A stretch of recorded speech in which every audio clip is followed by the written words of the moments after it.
میں سب سے پہلے پاکستانی ہوں، میں پختون ہوں اور میں فخر کرتا ہوں کہ میں قبائلی ہوں۔ میرے نام کے ساتھ نہ زرداری ہے، نہ بھٹو ہے، نہ شریف ہے۔ اپنے ان بازوؤں پر یہاں تک پہنچاؤں، بازوؤں پر اپنی یہاں تک پہنچاؤں، محنت کر کے پہنچاؤں، پرچی سے وزیر اعلیٰ نہیں بنا۔ سب سے پہلے پاکستانی پھر پختون ہوں، قبائلی ہونے پر فخر ہے، میرے ہوتے کوئی آپریشن نہیں ہوگا، پرچی سے وزیر اعلیٰ نہیں بنا، آج سے ہی بانی کی رہائی کے لیے اقدامات شروع کروں گا۔ خیبر پختونخوا کے نو منتخب وزیر اعلیٰ سہیل آفریدی کا ایوان سے خطاب، کہا بانی نے قبائلیوں کی محرومی کا احساس کر کے مجھے وزیر اعلیٰ بنایا، میرے نام کے ساتھ زرداری ہے، بھٹو نہ شریف، محنت کر کے یہاں تک پہنچا ہوں، احتجاجی سیاست کا چیمپئن ہوں، میرے پاس کھونے کے لیے کچھ نہیں۔ علی امین گنڈاپور کے استعفے پر جو کچھ کیا گیا وہ سب کے سامنے ہے، ہم نے صوبے سے طبقاتی فرق اور فرقہ واریت کو ختم کرنا ہے، ہمارا لیڈر پیسے والوں کو موقع نہیں دیتا، محنت کرنے والوں کو موقع دیتا ہے۔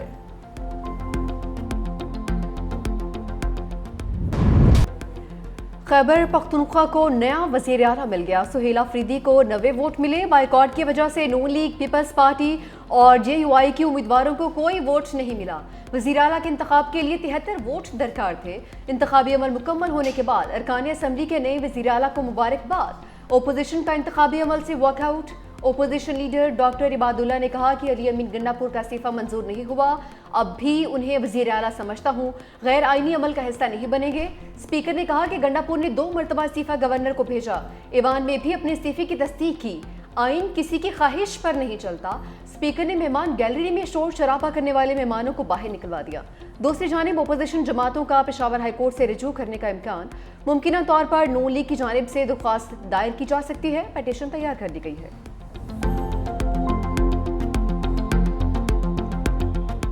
مہربانی کر کے جس طریقے سے جمہوریت اس ملک میں پہلے بار بار اس کے ساتھ ایک مذاق ہو رہا ہے، تو اس عمل کو مذاق نہ بنایا جائے، اس میں تاخیری حربے استعمال نہ کیے جائیں، اور ہماری پارٹی، ہماری مرضی، ہمارا فیصلہ، ہماری مرضی، ہماری اکثریت، ہماری مرضی، ہمارا صوبہ، ہمارا فیصلہ، ہماری مرضی، میں مستعفی ہو چکا ہوں، جمہوری عمل کو مذاق نہ بنائیں۔ علی امین گنڈاپور کا خیبر پختونخوا اسمبلی کے ہنگامہ خیز اجلاس سے پرجوش خطاب، کہا بانی ہمارے لیے قربانی دے رہے ہیں، تحریک جاری رہے گی، وفاقی حکومت ہمارے صوبے میں امن و امان پر توجہ دے، ملکی مسائل کا واحد حل بانی کی رہائی ہے۔ سہیل آفریدی کو پیش کی مبارکباد پیش کرتا ہوں، فسطائیت کے خلاف جنگ میں ہم سرخرو ہوں گے، بحیثیت وزیر اعلیٰ میں نے اچھا کیا یا برا کیا اس کی دستاویزات موجود ہیں۔ گورنر کے پی پر تنقید کرتے ہوئے بولے، فرق دستخط میں نہیں نیت میں ہے۔ کہہ رہی ہے میں کسی پرچی کے تھرو نہیں آیا، یہ بھائی جان آپ فرشی وزیر اعلیٰ ہیں، آپ فرشی سلام کر کر کے آئے ہیں علیمہ باجی کو، اپنی سیٹ سے نہیں اترا، وہ صرف 2 گھریلو خواتین کی لڑائیوں کے اس میں جو ہے وہ ذبح ہوا ہے۔ وزیر اعلیٰ ویسے تو وہ الیکٹ نہیں ہوئے، کیونکہ ایک وزیر اعلیٰ اگر ڈی نوٹیفائی نہیں ہوا تو دوسرا وزیر اعلیٰ کہاں سے آ گیا؟ انہوں نے ہر چیز کو نا وہ سمجھ لیا زمان پارک ہے، جعلی جو ہے الیکشن ہوا ہے، چونکہ چیف منسٹر کے ہوتے ہوئے اس کو ڈی نوٹیفائی کیے بغیر الیکشن کسی طور پر قانونی نہیں ہے۔ بیگم اور باجی کی لڑائی میں وزیر اعلیٰ تبدیل ہو رہے ہیں، بیگم کے کہنے پر عثمان بزدار کو لگایا، علیمہ خان کے کہنے پر گنڈاپور کو ہٹا دیا۔ وزیر اطلاعات پنجاب اسما بخاری نے کہا کہ سہیل آفریدی پرچی نہیں فرشی وزیر اعلیٰ ہیں، آج جعلی انتخاب ہوا، ایک وزیر اعلیٰ ڈی نوٹیفائی نہیں ہوا تو دوسرا کہاں سے آ گیا؟ خیبر پختونخوا اسمبلی میں آئین و قانون کی دھجیاں اڑائی گئیں، وزیر اعلیٰ نے صوبے کی ترقی کے حوالے سے کوئی بات نہیں کی۔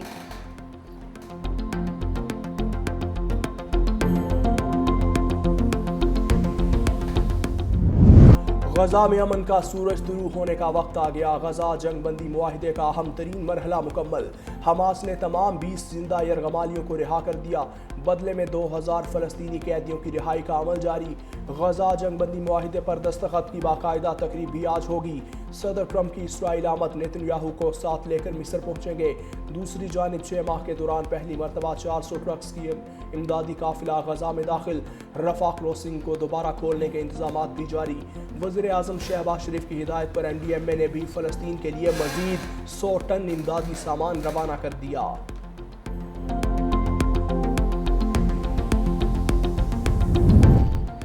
غزہ امن منصوبے پر دستخط کی تقریب میں شرکت کے لیے شرم الشیخ پہنچا ہوں. معاہدہ مشرق وسطیٰ میں دیرپا امن کی جانب ایک اہم قدم ہے.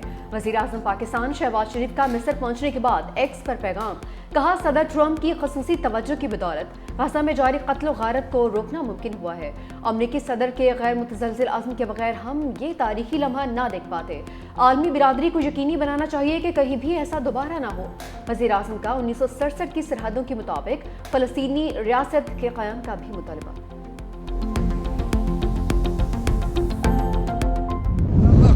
صدر ٹرمپ نے پاک افغان کشیدگی ختم کروانے کا ٹاسک لے لیا. مصر روانگی سے پہلے صدر ٹرمپ نے کہا سنا ہے پاکستان اور افغانستان کے درمیان جنگ لگی ہے, مجھے واپس آ کر اسے دیکھنا ہوگا. میں پھر ایک اور کوشش کروں گا کیونکہ میں جنگیں حل کرنے میں ماہر ہوں. غزہ میں جنگ بندی برقرار رہے گی. غزہ کے لیے بورڈ آف پیس جلد قائم کیا جائے گا. نیتن یاہو نے بہت اچھا کام کیا, قطر کو بھی کریڈٹ ملنا چاہیے. یوکرین جنگ ختم نہ ہوئی تو یوکرین کو ٹوماہاک میزائل بھیج سکتا ہوں. پاکستان اور بھارت کی جنگ ٹیرف کی مدد سے روکی تھی. امریکی صدر اسرائیل میں یرغمالیوں اور اہل خانہ سے ملاقاتیں بھی کریں گے.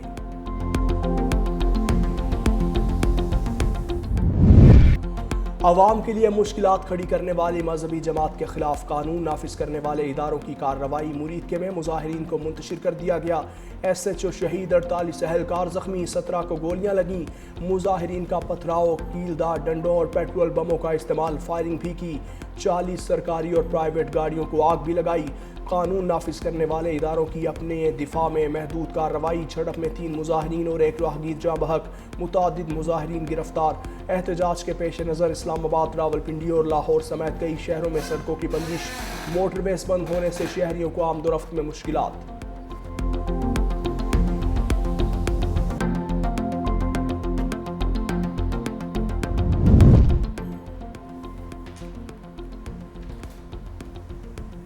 وطن عزیز میں مذہب کے نام پر مسلح جتھے بنانے, سڑکیں بند کرنے, عوام کو یرغمال بنانا توہین مذہب ہے.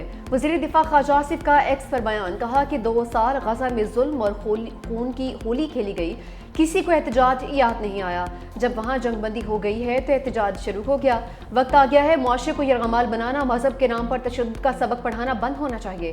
ہمارا دین, قرآن و سنت سب بھائی چارے اور پیار و محبت کے پیغمبر ہیں. نفرتیں اور تقسیم ختم کریں, دنیا اور آخرت سنواریں. پاک افغان کشیدگی کے باعث تورخم سرحدی گزرگاہ دوسرے روز بھی بند. تورخم تجارتی گزرگاہ پر 2 طرفہ تجارتی سرگرمیاں بدستور معطل.